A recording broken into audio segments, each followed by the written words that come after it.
This is the Rays POSTCAST, your instant game reaction for the Tampa Bay Rays, part of the Locked On Podcast Network. Your team every day. Hello and welcome to the Tampa Bay Rays POSTCAST, your spot for instant Rays reaction after every single game. My name is Jonathan Shields. Make sure if you guys haven't, go follow me on Twitter at Johnny10Shields. It was cinema over there tonight, just to say the least, as I was at the game that the Rays win big over the Angels.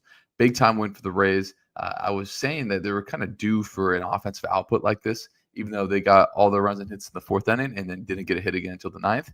You take the victories when they come, and this was a big-time win for the Rays. So we're going to talk about that fourth inning, but we're also talking about Ryan Pepiot and how he threw 4 perfect innings and then kind of struggled in the fifth, but got through 5 1/3 innings. How the Rays were due for a big game, how the bullpen and guys, specifically Brian Baker and guys that have struggled, looked good tonight. We're going to talk about my experience of the game because it was quite a few stories, and then we're going to look ahead to see how the Rays can desperately need a series win tomorrow. As simple as that. But first, let's talk about that fourth inning explosion. This is what you'll be talking about. And in that fourth inning, the Rays really got some separation. It started with Brandon Lowe hitting just a mammoth home run. Mammoth might not be the right word, but so where I was sitting, we were in right field, right behind Jake Mangum, and that ball went out obviously dead center. And you can't, dead center gets cut off because how the seats are positioned. So it was Korean Heritage Day at the ballpark today. So it was a ton of fans there. It was great to see, and they all started cheering. So me and my brother thought that Brandon Lowe got robbed at the wall by this center fielder, but they were just cheering because apparently they're all big time Brandon Lowe fans. And so that was obviously huge from Brandon Lowe, and that whole inning is our turning point for the game. Time to reveal where the game was won or lost. It's the turning point. So many times we've seen the Rays score and then they kind of go a little bit quiet. The Rays did not let their foot off the gas. All before they recorded an out, the Rays were in full throttle. So it obviously started with the Yandy infield single, Brandon Lowe, and then Junior got a hit. Josh Lowe doubled, and then Jake Mangum singled. Those three, specifically Josh Lowe and Jake Mangum, need to get going if the Rays really want to put up some damage. Now it's 4-0 without an out. And then obviously then DeLuca got out, and then Pepiot, who has been putting some really good swings on the ball. I really like what I've seen out of him. His average, I think, is going to start showing it sooner rather than later. He got a double, and then Mangum got to third. It's typical Taylor Wallace sacrifice bunt. Mangum scores. Simpson doubles, which allows Pepiot to score, and then Yandy grounds out, which allows Taylor Wallace to score. Those are all 7 runs and all 7 hits. So it's just huge, just much needed for the Rays.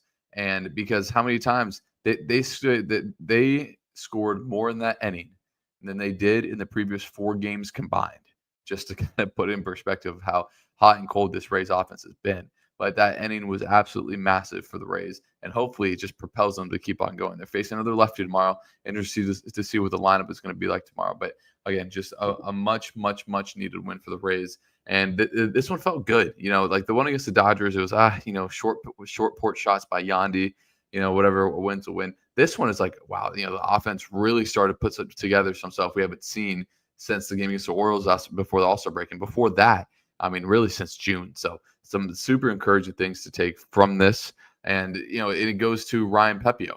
And Ryan Pepiot was really, he was spectacular the first 4 innings. From our vantage point, we got to see perfectly his delivery, his location, and he was locating. I had 38 pitches through the first 3 innings, and with 6 strikeouts, 4 perfect innings. And then, in the 5th inning, things got a little bit spicy. And then that's where we're going to bring in our player of the game. This is the Locked On Player of the Game. Lead in the 4th. Pep does a great job shutting it down in the bottom of the 4th. And when it comes to the bottom of the 5th, the Angels start to come back. So you get the home run by Adele. Okay, it happens. You're probably not going to shut them out. And then you start to hear some more loud contact. You get a single by Ohapi, and then they get the ball into the gap. And the ball into the gap gets relayed to Brandon Lowe, who's our player of the game. Brandon Lowe had 2 incredible defensive plays. The first one was the relay throw to nab Ohapi, and it was just a dot from Brandon Lowe. And also he had the line out put out to get the double play. to go along with the home run. This lineup is different with him in the lineup. And, there's just a different presence, a different confidence that you have when the Rays are trotting Brandon Lowe out there. So, I mean, he's more deserving to be the player of the game. Hard contact all night, even on his out when it went back to him in the top of the fourth during that big run, was absolutely lined out to the third baseman. So again, he has not missed a beat since coming off the IL. But that fifth inning, Pep was able to get out of it. Couldn't get out of the sixth. Was an out away from that quality start. Griffin Jax comes in, and again, those were two really big points. The double play turned and the cut down, the relay to cut off the runner at home. Two huge points for the Rays to keep the lead where it was, because they were a hit away, a bad bounce away from having that game quickly turn from 7-2, which it was in the fifth, to being 7-4. And then they were Yandy being positioned 1 foot the wrong way from it being 7-5, 7-6 if all things went wrong. And a lot of things have been going wrong for the Rays during this stretch. So it was just good to see the Rays finally get together and put up just a complete win.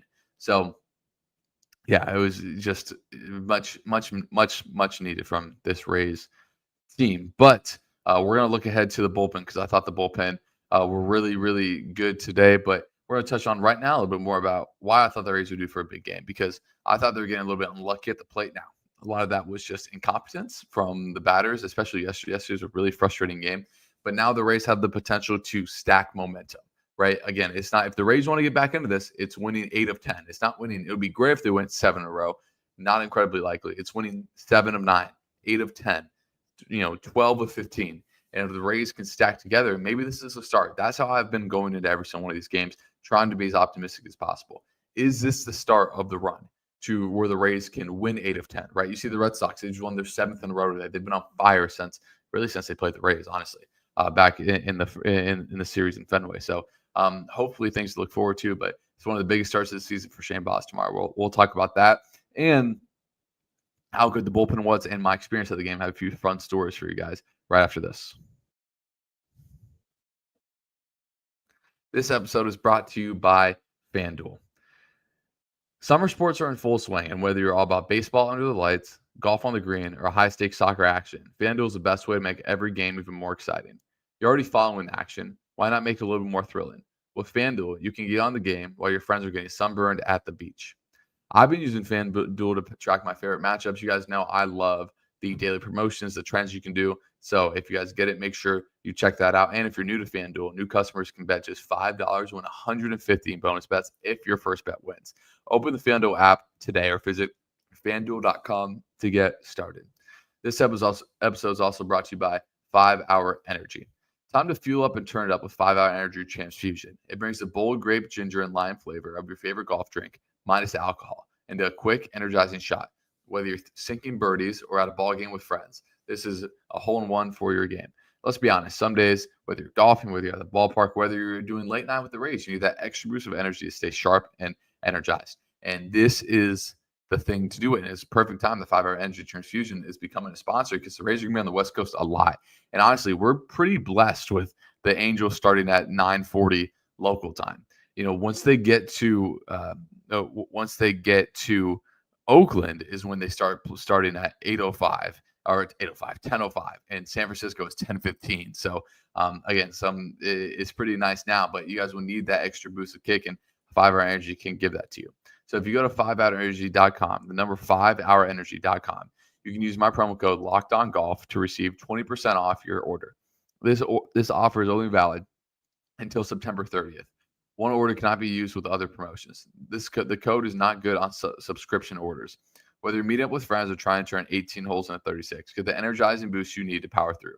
Order transfusion flavored 5-Hour Energy shots today. So if you guys are in the live, make sure you leave a like and comment. We'll be getting to all of them momentarily. But let's talk about the bullpen. Griffin Jax comes in, 1 pitch, 1 out. Super efficient. I liked how the Cash didn't mess around. He sensed that was a big spot. Wasn't trying to push Pepiot, even though Pepiot was still had pitches to spare. I believe he was at 80. He was at 86 pitches. I'm pretty sure he was in the 80s range. He was at 90, right at 90 pitches. So he could have let him go out there and get that last batter, but Kevin Cash, more than anyone, is not messing around right now. He went with the guy that he thought was going to get him out of it. And I'm happy he went to high leverage arm there. And he went to Griffin Jacks, a guy they spent a lot to go get, if you're still a Taj Bradley believer. So, and then Brian Baker, the stuff looked really good for kind of a second straight outing. Looks really sharp. And, I mean, the Rays need him not only this year and next year to continue to be sharp. And then what more can you say about Edwin Uceta? I mean, he has just been beyond filthy for the Rays recently. And he picked up right where he left off. And then, obviously, Pete Fairbanks, back-to-back shutdown outings from him. Fantastic stuff. So now it's time to talk about some of my experiences at the game today. First of all, shout out to the Angels. Beautiful ballpark. The weather here, guys, if you guys live in the Tampa Bay area, is night and day. It is incredibly comfortable. It was in the 70s most of the day, no humidity, just absolute perfection. So we sat behind Jake Mangum. Shout out to Jake Mangum, the absolute GOAT. So he threw up 2 balls to us. The first one, my brother's sitting right in front of me, but we got to call him out because he threw it right to my brother and he dropped it. And Angels fans right behind us just bounced on it like wild animals, seeing food they haven't seen for a week. So we didn't get that one. We looked at Jake. He shrugged at us and was just like, well, I mean, that one's on you guys. Very next inning, more people was fouled in now. That was in the 3rd inning. After the big inning in the 4th, I guess he was in a good mood after the 2 RBI single. He threw it back to us. So we were 3 rows up in left field. My dad goes up and makes an incredibly athletic catch over 3 people because he was throwing it to us. But, of course, the Angel fans were trying to huddle around us to get the ball. You know, Frank Shields comes out of it, and we were left with this. If you guys are listening on podcast, there's a picture of the ball that we got from the game. Jake Mangum is right in the middle of it there. But if you guys are watching or listening on YouTube, there's a picture of the ball with the beautiful Anaheim sky in the back. So wanted to show that with you guys because it was a cool experience, and I thought that you guys were thought you guys would enjoy that as well. And then there was a family behind us from England who have never been to a baseball game before. We're talking about the entire time about getting the ball. So we handed the ball to them, hopefully to keep as a cool souvenir for across the sea for them. So all in all, it was a great experience in Anaheim. A lot of history with the Angels. They have a great stadium that shows all their accomplishments that they have. So again, if you guys are in the area, I highly suggest going to an Angels game. But let's look ahead to tomorrow. The Rays, by the way, also 2-0 that of games I've been to this year. So I'm not saying anything there besides that. So the game tomorrow, Shane Baz, desperate need of a bounce back start, going up against Tyler Anderson, 2-7 with a 4.4 ERA. He is a lefty, but he's 35. This isn't Tyler Anderson. I remember Tyler Anderson, I guess the one year, and it's a good year to remember him, when he was with the Giants in 2020. That's how I remember Tyler Anderson. This is his 3rd year with Anaheim. He's 10-15 last year, the 3.8, has a 4.49 this year. Last time out, give up 4 earned to the White Sox.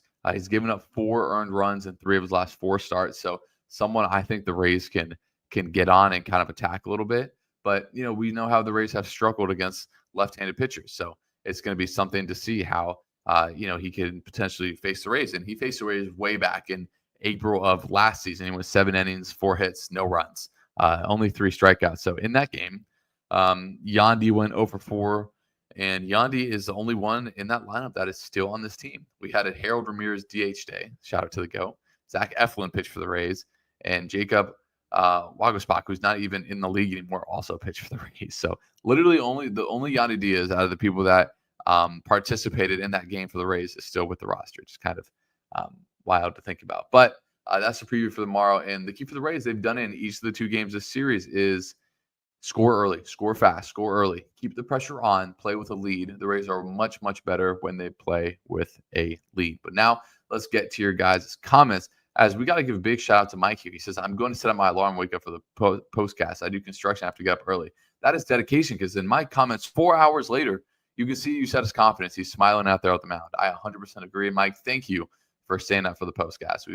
We greatly appreciate fans like you. As we go to Gary, he says, good to see Chandler back in the lineup and contribute with an RBI double. Brandon Lowe is 20th, 3rd straight year of 20 home runs for Brandon. Just awesome to see. Jake Mangum, 2-run single, nice win. Hopefully take the series tomorrow. And again, we can't get happy about the wins anymore. Okay, let me rephrase that. We can get happy about the wins, but we need to start expecting the Rays to stack this into multiple wins. And that includes the game tomorrow. Tomorrow's a big game. the Rays can win that, they can finally start to go into Seattle with some momentum, into finally an off day with some momentum as well. Sarah talks about finally got a win. As we go to Groove In, said no need to be negative. Let's be happy about a dub. Dub 100%. Everyone should be happy about the dub. As we go to Gabriela Crespo, love 5 Hour Energy. And again, highly suggest everyone late night with the Rays. 5 Hour Energy keeps you a little bit more energized for the postcast. As we go to Gary, says glad the Rays were able to get you and your family win during your stay in Anaheim, Jonathan. Thank you, Gary. It's been beautiful out here, man. I mean, Tampa Bay will be my home forever, but man, the weather out here, guys, is pretty incredible compared to the Tampa Bay area right now. So again, I appreciate all you guys joining the postcast. I love that we have still a good amount of people in the live with the late night with the Rays, because it's almost 12:30 Eastern time back home. So again, I appreciate everyone for joining. If you guys made it all the way this far, make sure you guys leave a like and comment. And if you guys still have anything to say in the live before we get out of here, leave a comment in the live. But if you guys are listening on Spotify, Apple Podcasts, iHeart, wherever you may be listening, make sure you subscribe. If you're listening on Apple Podcasts, please leave a 5-star review. So again, afternoon game tomorrow, 4 o'clock Eastern. So postcast around 7 tomorrow. So hope to see you guys there. And again, big game for the Rays tomorrow. A chance to just gain some momentum and go into the rest of this super long road trip on a high note. So hope to see you guys here tomorrow afternoon.